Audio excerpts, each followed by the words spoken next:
fascination with financial crises for many, many years.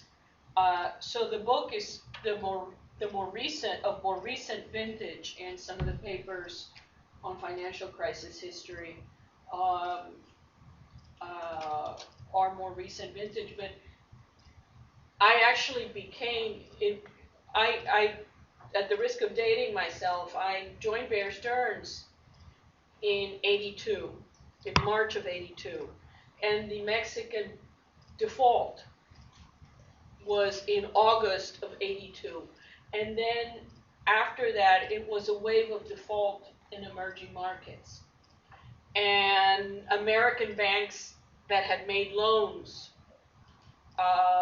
to not just Latin American countries, but to emerging markets in general, got into trouble. This was a period in which then Chairman Volcker had raised interest rates to curb U.S. inflation, and we had the worst recession in '81, '82 since post-war.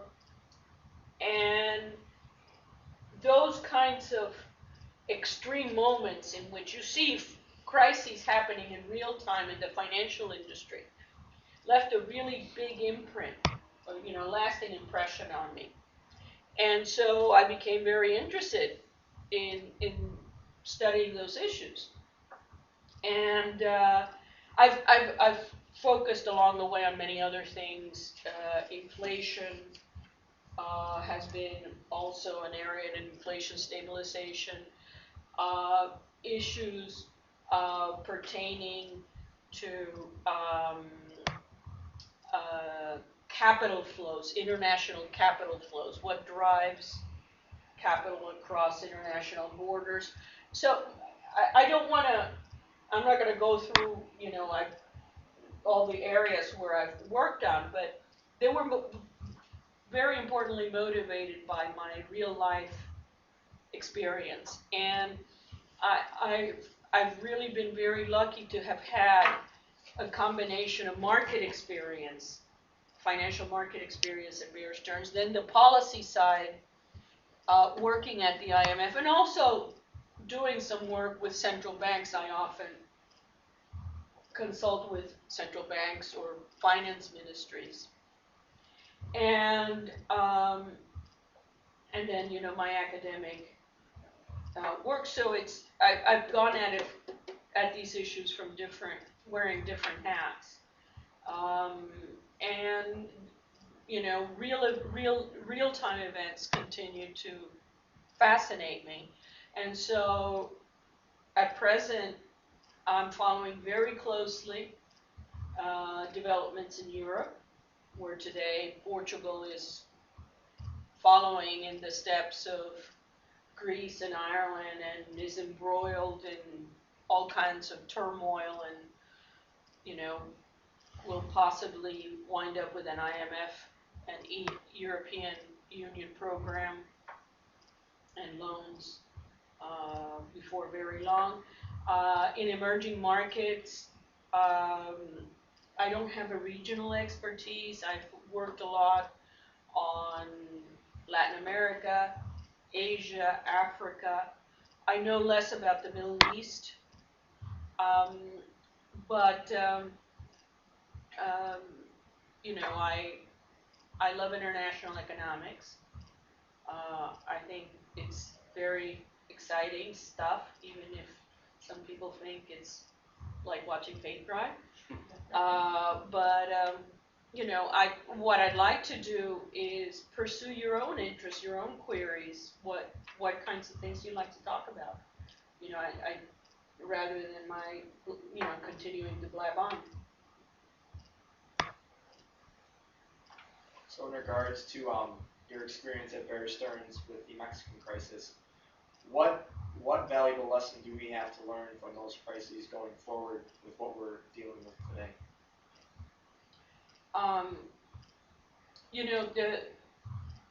I hate to be a wet rag, but the major problem seems to be not what we learn, but what we don't learn. I would say, looking back at the recent crisis here in the US and also in Europe, that we have learned as a profession a great deal about managing the crisis. You know, the monetary stimulus, the fiscal stimulus, it was aggressive, it was swift, and it therefore didn't repeat the problems we had with both monetary and fiscal policy during, say, the Great Depression. So on the management side, we've done certainly a lot better. Now on the prevention side,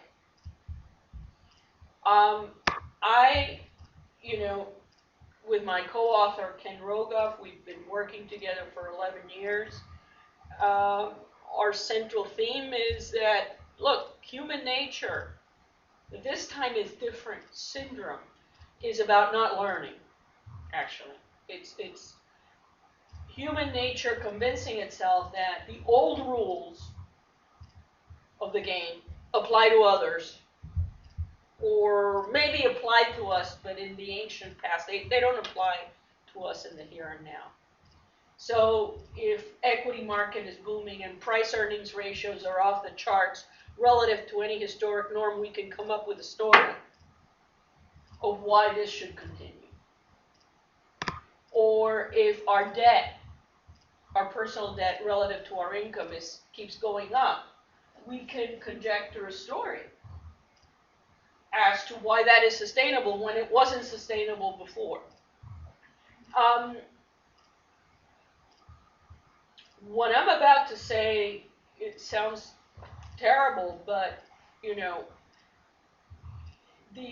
this time is different syndrome in a very personal way came to me in 1989. I found out my mom had cancer, and cancer was something that other people had, that it wasn't close to you. Crises are like that. We think, no, those things, they happen in the emerging markets. That was the story before 2007. So I don't think we've learned a lot about how to avoid. I think we've done quite a bit of learning on how to manage, and I just wanted to make that distinction. And I personally, one of the things that I personally learned about the 82 crisis is the issue of, it wasn't called contagion in those days. In the early 80s, when the domino effect that one country defaulted and the other defaulted and the one crisis followed the other. And it wasn't like the domino effect, but I became very interested in interconnections, financial interconnections, trade interconnections at that time. That left also a big question mark in my own mind as things that I wanted to follow up. And I very much remain interested in issues of financial contagion and contagion more general to this day. Thank you. Could you comment a little bit about, I think one of your interests was inflation in regards to the quantitative easing? Absolutely. Big question.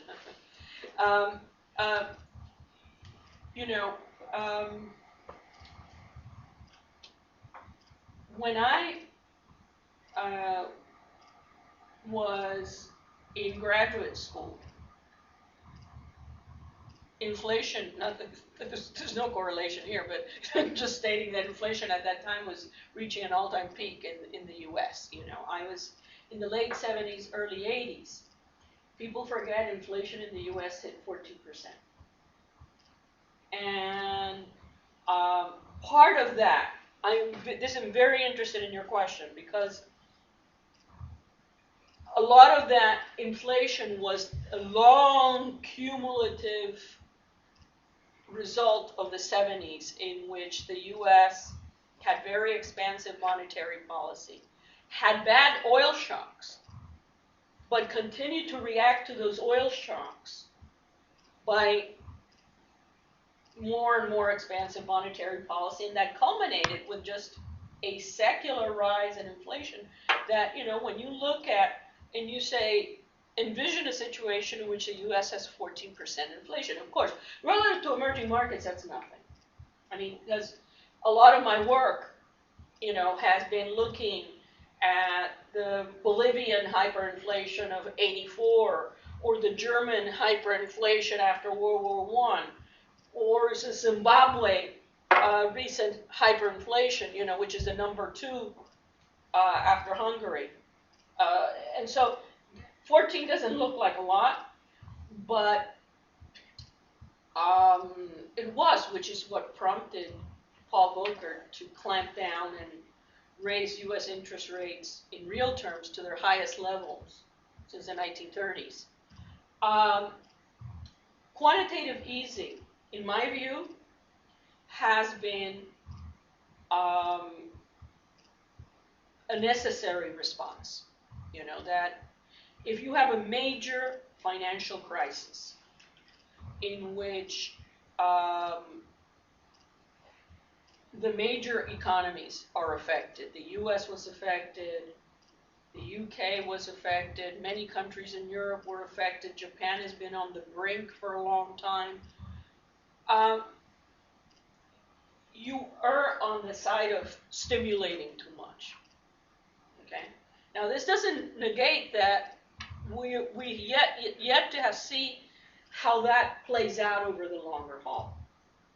I do think we are in a period in which we're going to see, not necessarily crazy inflation, but I think on the whole, we are in a period in which I think we will see consistently higher inflation numbers than we've become accustomed to in the advanced economies. Because I think the central banks, the Federal Reserve, certainly now the Bank of Japan, in light of the disaster that's happened. The ECB is harder to figure out, okay? But I think that they're going to err on the side of the, looser monetary policy. And the reasons for doing that, I think, are pretty compelling. Very high unemployment, very high debt. And why do I bring in debt? Unemployment should be kind of obvious, you try to stimulate. But why high debt? The worst thing that can happen to you when you have high debt is deflation. Because think of debt to income, okay? Your dollar debt is, say, fixed, it's your mortgage, it's whatever it is. But if your income, nominal income, starts to go down, your debt to income ratios are going to keep looking even worse. And this is precisely what happened during the Depression in the US. And this has been a big problem for Japan. But to get, if I understand the core of your question, I do think that because we are in a period in which we've consistently been going in the side of, erring on the side of ease, that I do think inflation is going to be raising its head more than it has in the period in the run-up to the crisis. And you see this in in gold prices also. I mean, this is not the extreme that we saw in the 70s when gold prices hit a historic high. And when I say historic high, I mean a historic high. I have gold price data going back to the 1700s. But it's moving in that direction. Is that what? Yes, that is, but it brings on the next question would be regarding if that happens, interest rates are generally obviously going to go back up. So what is that going to say about our federal government? How are they going to finance this huge debt? I mean, the amount of money right now that's going towards it. Well, I didn't put her up to this. I didn't put her up to this, but this is very much in the spirit of stuff that I'm working on right now. And what I mean right now, last Friday, I issued an MBR working paper with a student of mine, Maria Belén Sprancia, called The Liquidation of Government Debt, which essentially looked, I do a lot of historic comparisons and such, looked at the period right after World War II, and this dilemma that, well, if inflation goes up, but what if interest rates go up? And if interest rates go up, what about interest payments and debt servicing? When I use the term financial repression, how many of you have heard of financial repression? The term used. The odds, if you're from an emerging market, the odds are much higher that you've heard of financial repression. But I'm not talking about emerging market. Financial repression is a case where you have more direct controls, regulation in the financial industry, and you have more things like capital controls, interest rate ceilings, directed credit to the government. I'm not saying we're going that extreme, but the advanced economies had precisely that. And let me get to the link between nominal interest rates and inflation. In a market economy, what you said is exactly right. You see inflation going up, inflation expectations go up. Short-term interest rates, are going to go up. Long-term interest rates are going to go up, which other things equal raises the cost of debt servicing for the government. What financial repression did was to try to lock in very low interest rates on debt and then slightly inflate it away. Not crazy inflation. We didn't have crazy inflation in the 50s or 60s. Let me give you a concrete example. This is something that we discuss in this paper on liquidation of government debt. In 1951, there was the Treasury-Fed Accord, in which the Fed was in a situation such as the one you envision, in which the Fed had been monetizing the large growth in debt during the war, and it continued to do that after the war. But what had started to happen by 1950, interest rates has started to rise, so they had to keep printing money even more to keep interest rates low. And they were very concerned about this monetization of the debt, and so there was a conversion of debt in which the Treasury took medium and short-term debt that was marketable and converted it to a 29-year non-marketable bond at 2 3/4 interest rates. And in effect, I opened the paper, The Liquidation of Government Debt, which is an NPR working paper, with a quote from William McChesney Martin, who was then at the Treasury and then moved on to be Federal Reserve Chairman for like over 20 years. And his quote is, "Some may think that the non-marketable 29-year bond is a trick issue. Let's meet that head on, it is." It's an attempt to lock in those maturities. So what I am answering your question is, when governments have had very high levels of debt, I think we will find ways, we won't be called financial repression, it will be called prudential regulation, in which we can facilitate, or which facilitates, keeping debt costs lower. And let me not be sort of wishy-washy. Basel III already. How many of you have heard of the Basel III regulations, which govern a lot of the agreements in both advanced and emerging markets on how to regulate financial institutions? Well, in this agreement, government bonds have a preferential treatment, which facilitates keeping interest costs on government. It creates more demand for government bonds, and it helps dampen interest rate pressures. But it's a tough call. It's a tough call. I'm not saying that will work as it did in the 1950s, mind you, because we live in a much more global financial system, a lot more integration than what we had after World War II. But it's in that direction. Okay, following up on that, if you look at some of the other countries around the world over time, then many countries have defaulted on their debt. Now, financial repression is kind of a way around that problem where you don't default, but you kind of find an alternative that seems more palatable for us.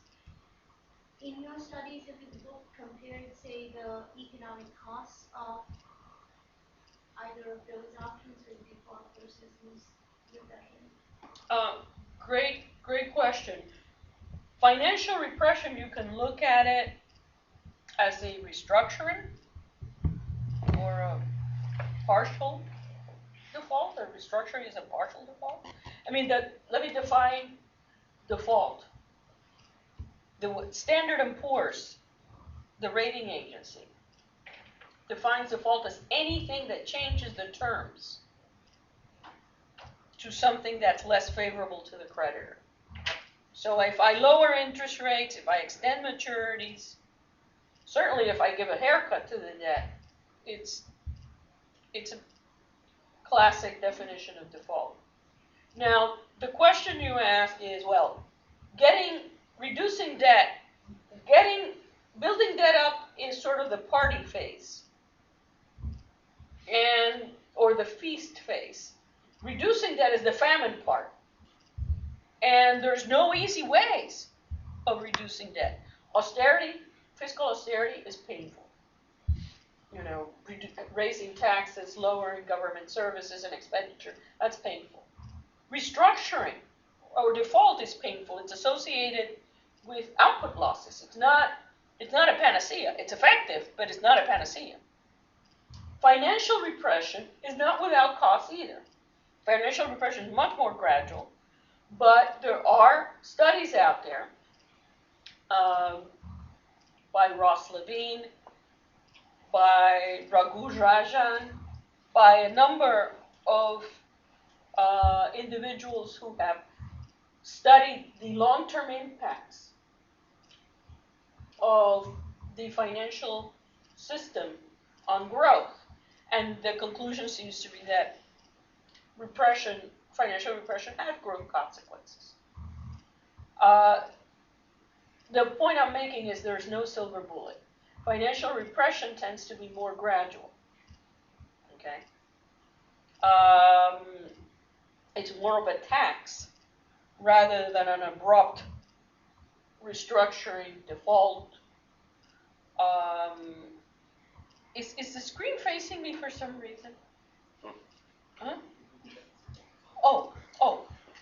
Is this being taped? I didn't know that. Oh, okay. I knew that the other stuff. Okay. All right.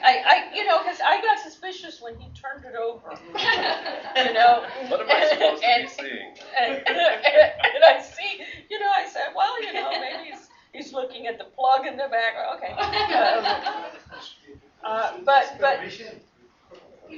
But they all have costs.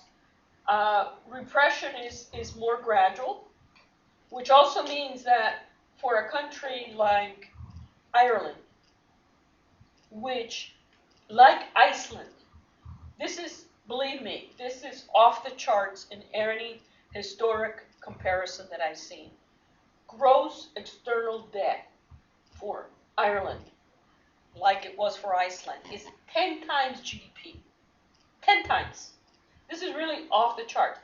When the debt burden is that big, financial repression doesn't cut it because it's much more gradual. It's, there you really do have to go for more abrupt, no matter how painful, measures, because it's, how do you service debt that's 10 times the size of the economy. And so, what I thought this recent work on financial repression does is it reminds the profession that in the current context, most of the debate on debt reduction has focused on austerity and default and restructuring. But that there was this other way that was used broadly. And financial repression is still, by the way, the norm in China. That's how they finance you have controlled interest rates. There you have extreme caps on deposit interest rates.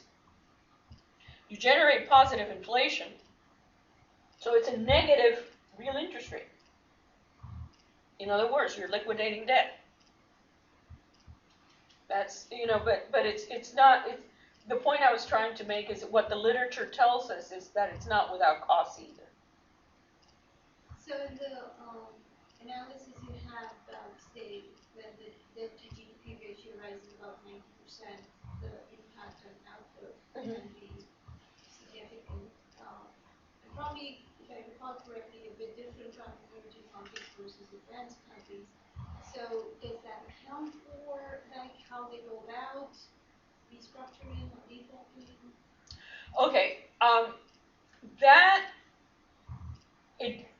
that paper is silent about how you bring down debt. It just tells you that while it's up there, growth tends to be low.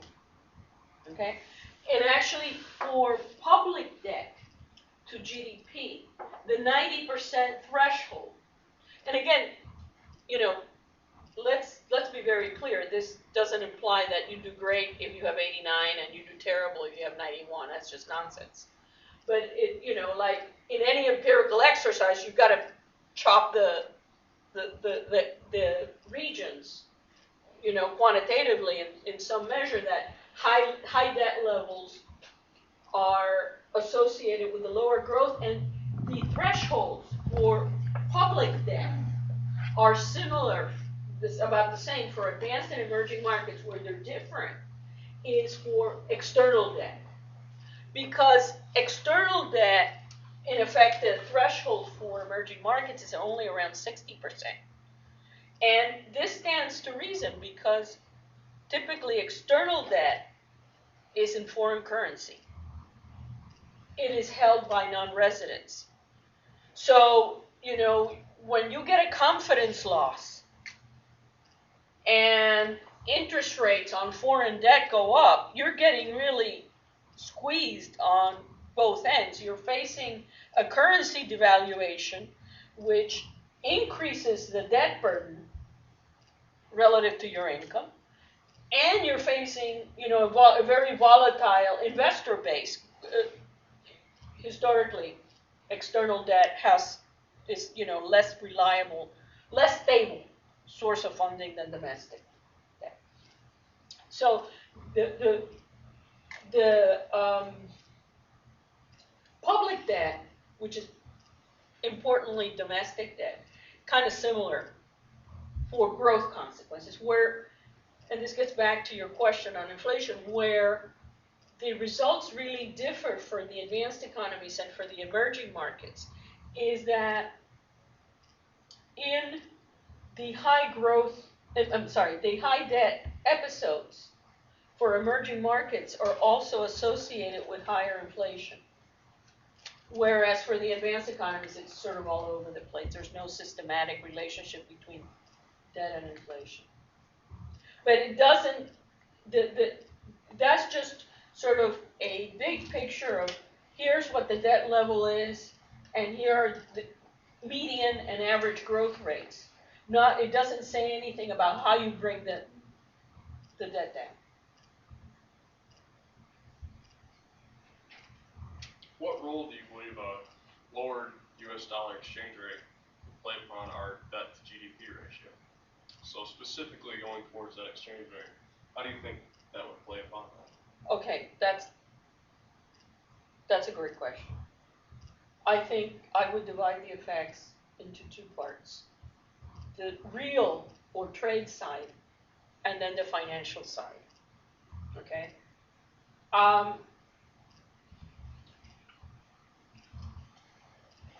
Let's just start with China, because that's sort of a crisper case. I'm not picking on China or anything, it's just a crisper case because the Chinese currency is pegged to the dollar, okay? So let's think about what would happen if the Chinese revalued their currency, let's say by 4%, just to pick a number. So a weaker dollar, I know it sounds like, a weaker dollar, yeah. A weaker dollar would actually be beneficial in two counts. We still have a current account deficit, okay?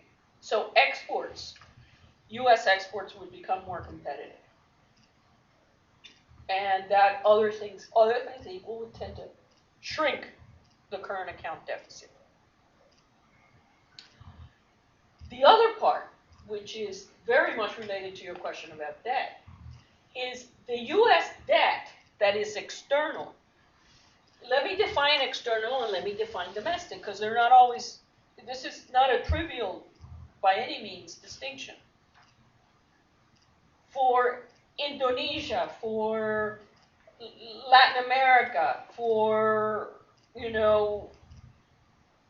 South Africa, most external debt means debt that is issued under foreign law, in foreign currency, and held by non-residents. U.S. debt is a different beast. The external debt of the U.S. is issued under U.S. law and still denominated in U.S. currency. And this is, the reason I'm harping on this is because it's very central to your question. So it is held by non-residents, importantly. So now about a third of Treasury debt is held by non-residents, importantly foreign central banks, and importantly the Central Bank of China, but also other central banks as well. So if the dollar were to depreciate, say by 4% against the Chinese renminbi, let's say that, let me look at it from the vantage point of the Bank of China. I have, say, a treasury bill that has an interest rate, a short-term interest rate of about 1%. My currency appreciates against the dollar by 4%. Okay?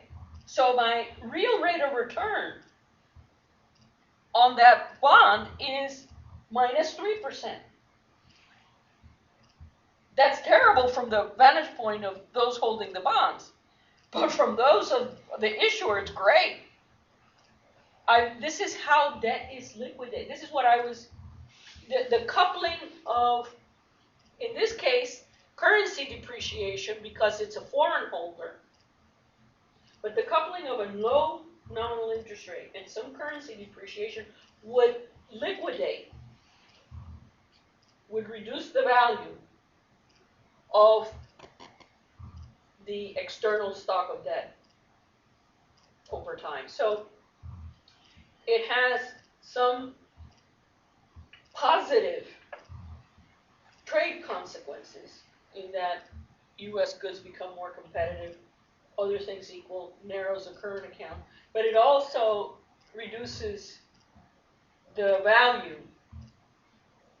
of our outstanding stock of debt that is held by non-residents.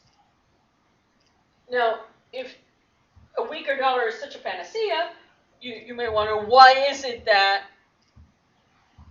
weak dollar, sends alarms, or it's a question of orders of magnitude. Currency markets seldom do anything in moderation. The concept of overshooting. So if it doesn't, it's not going to depreciate by 2% or 3%. Boom. So it's a question of it becomes disorderly, or the other thing is, of course, that if you really have a big depreciation in the currency, even with low pass-through from exchange rates to prices. So another way of saying our exports become cheaper abroad means our imports from abroad become more expensive.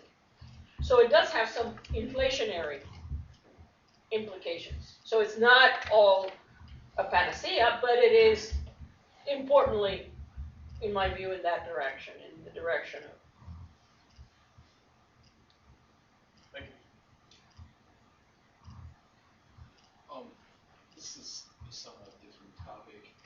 I've read a few books on the economies of ancient civilizations and more recent ones too, like medieval Europe and stuff. It seems that they've all started on some sort of species standard, like usually gold, but sometimes silver, copper, zinc. And especially Rome and Greece, what they would start to do is they would start going off their specie and start kind of lowering the real value of whatever coins. Debasing, yes, yeah, debasing. Debasing them. And within, I think the max was like 500 years for Rome, they all collapse because of that. They use all their fiat money to fund wars. No, not fiat money. Not fiat. Fiat money wasn't around yet. It was still coins. Okay, sorry. Up to that point, okay. I don't actually have an opinion on this because I. No. That was just the point, because it has to do later with fiat money. But go on. I'm sorry I interrupted. Go ahead. Like I said, I don't have a formal opinion, but I just want to know, was going off the gold standard for America a mistake? Okay. No. I mean, you have people like Ron Paul and the Fed, and this is stuff that is circling out there, and certainly there are people proposing that. Ron Paul being one of them, fiat money's a bad idea.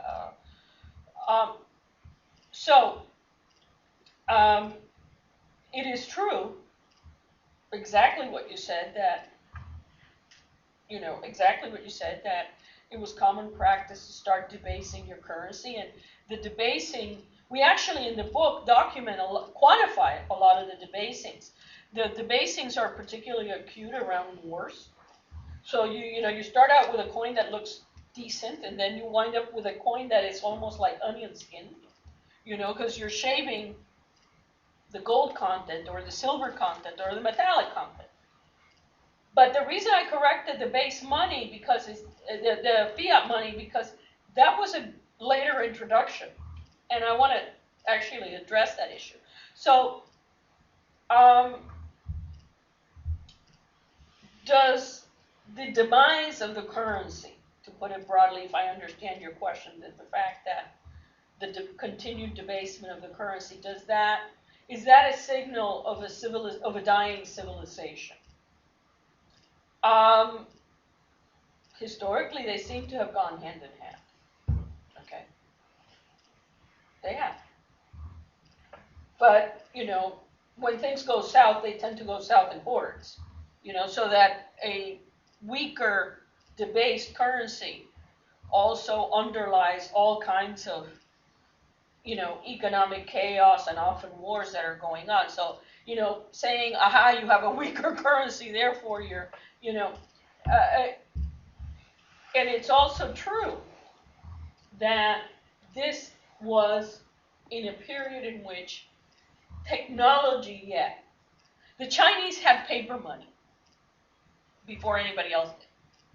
They also had the first hyperinflation. And so they were so upset with the consequences of hyperinflation that they did away with paper money for hundreds of years.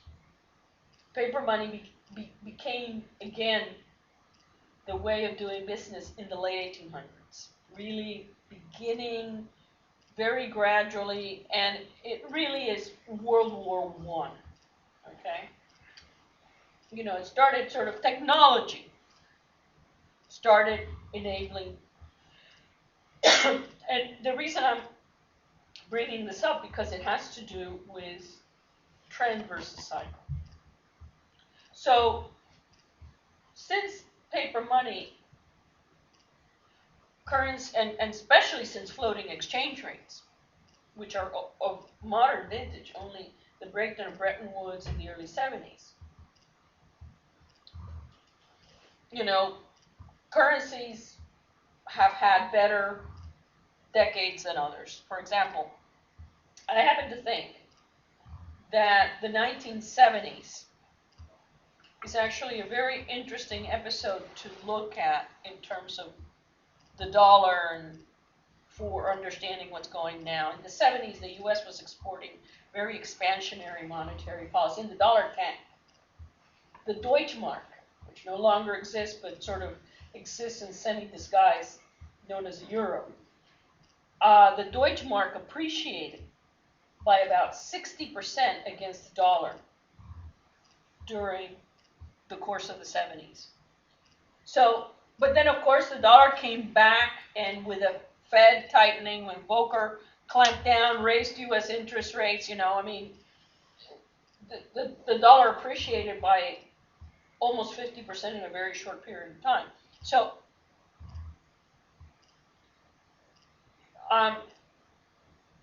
it is difficult at this stage to say, aha, this could be the beginning, a sliding dollar could be the beginning of the end.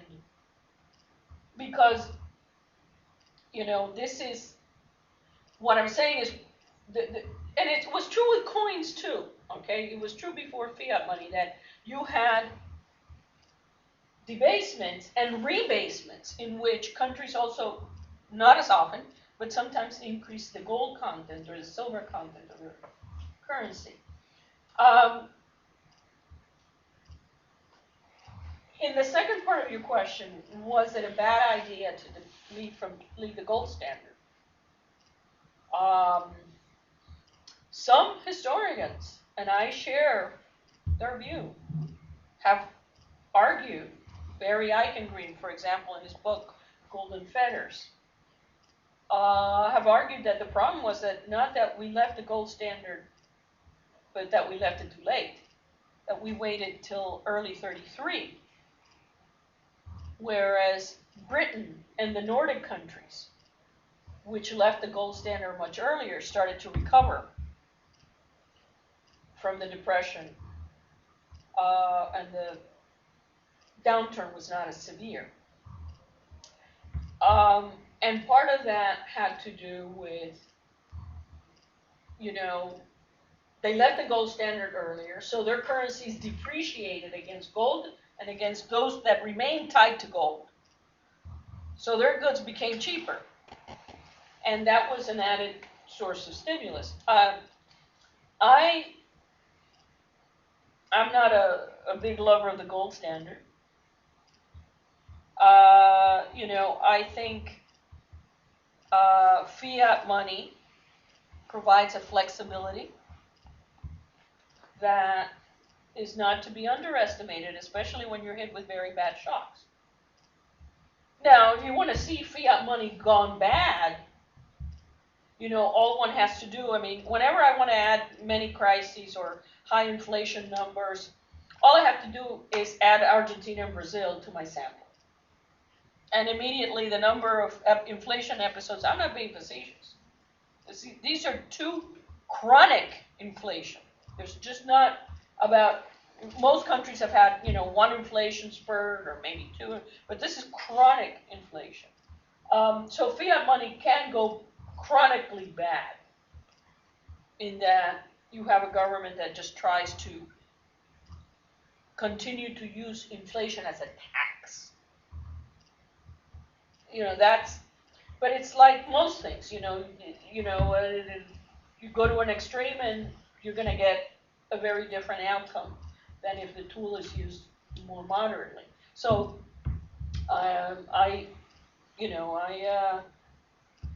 I'm not a proponent of returning to the gold standard, but again, you abuse certain things and you're gonna get bad outcomes. Thank you. The Federal Reserve had held on to 1 to 2% inflation as low and stable. Now they have generally been creeping up towards, say, 3%, and partly to see if the asset price inflation is housing-wise that would help them. Do you think this is a dangerous turn for them to take? That Look, I honestly think it makes sense.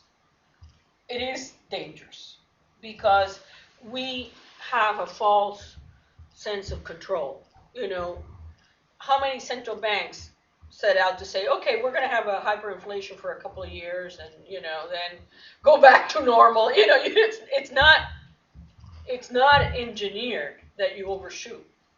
But I do think that the erring on the side of easier policy makes sense for the following reasons.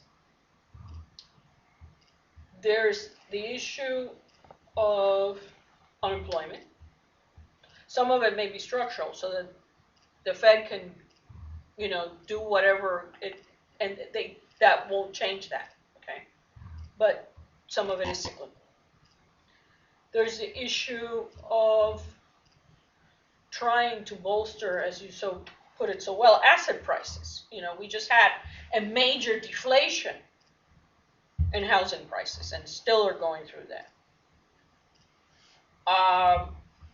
So trying to reflate. And an issue that is not stated, but I think to me is of great importance, is inflation is a quiet way of eroding debts. It is a transfer from savers to borrowers. That's what it is. Right? Because if you're saving, the real value of your saving gets eroded. If you're a debtor, the value of your debts gets eroded. And right now, we collectively have the most debt, public and private, that we've had historically by a huge margin. Now, the part of your question, is it dangerous? Yeah, sooner or later, I think we're going to pay. I mean, there are very few free lunches, right? I mean, I think it may be, that's why I raised the issue of the 1970s. Even the 1950s example, in which sort of after an extended period of financing the war and then continuing to finance a high level of government debt, by the early 50s, the Fed was facing rising interest rates. In the 70s, we saw rising inflation, and what looked rather innocuous at first, but then innocuous became more serious. So yeah, I think that risk is a very real one. But I would still say that the balance, okay, because the other side of, you take an economy that has a lot of excess capacity, high unemployment, low levels of investment because you still have high excess capacity, and you have highly leveraged households, highly leveraged non-financial firms are okay. Their balance sheet is okay. But financial firms are also, and a highly leveraged government. Deflation was that's why I said we've learned a little more about crisis management, because if you look, I have in my chart book that accompanies the book, I have private debt. For the United States, the public debt series begins in 1790, but the private debt series begins in 1916. And what you see is during the Roaring 20s, big debt buildup, borrow. And then, you know, you get the market crash in October of 1929, and nobody's borrowing anymore, but you see that the debt ratio keeps going up and up into the 30s, and I'm saying, what is this? Could this be right? And it wasn't that the numerator was going up, it's that the denominator was going down. And so that real debt burdens, and that's why I think taking on the risks that, you know, we delude ourselves to think that we're that precise, that we can keep it. Oh no, well, you know, no central bank sets out to have double-digit inflation in this, but, you know, so it does have the risk that these things, once the genie is out of the bottle, is. But I still concur with the view that if we're going to err in one direction, easing is.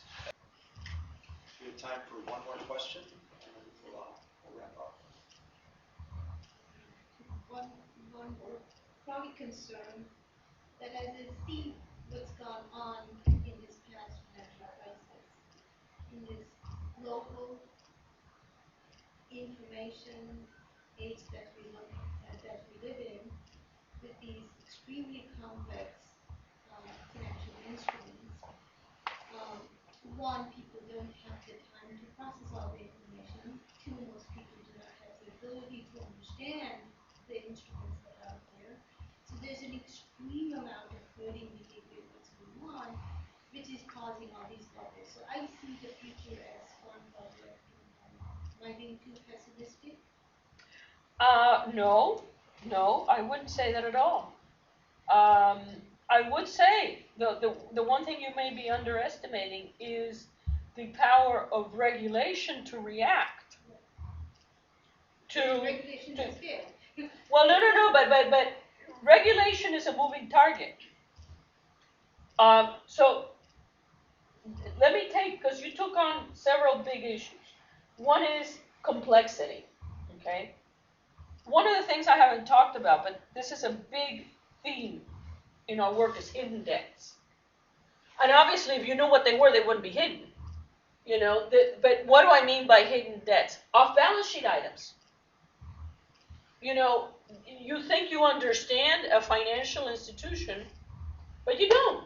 Because states right now have all kinds of you say, oh no, states' debts are capped, but in effect there's a lot of off-balance sheet items, including financing by arrears. Let me give you another example. Thailand, in the run-up to the famous Asian crisis. In Thailand, in July of 1997, when they ultimately floated the baht, everyone, well, you know, that they have about over 20 billion of foreign exchange reserves. In effect, they had only about 3 billion of foreign exchange reserves because the rest of the reserves had been borrowed in the futures market. You see what I'm saying? That there's all these hidden liabilities, these off-balance sheet items, so that lends itself to us underestimating true risk, which makes bubbles, you know, it's like whack-a-mole, that you get one here and the you know, next bubble pops somewhere else. What I think you're underestimating is the kind of financial repression story I was telling, that I think not only asset markets overshoot, financial regulation, the financial industry also has cycles. And I think we will see, and we have already moved there with Dodd-Frank. Dodd-Frank hasn't done much, or let me be more accurate, hasn't done anything for the too big to fail problem. But the Treasury came out with a lot of powers on regulation that it didn't have before. And I think we will Ball 3 already gets more into the nitty gritty. So what I'm getting at is, I think the 1920s were a very laissez-faire, capital mobility, the gold standard, back after World War I, blah, blah, blah. We had the major crisis of the 30s, and we had World War II, and then it overshot in the other direction.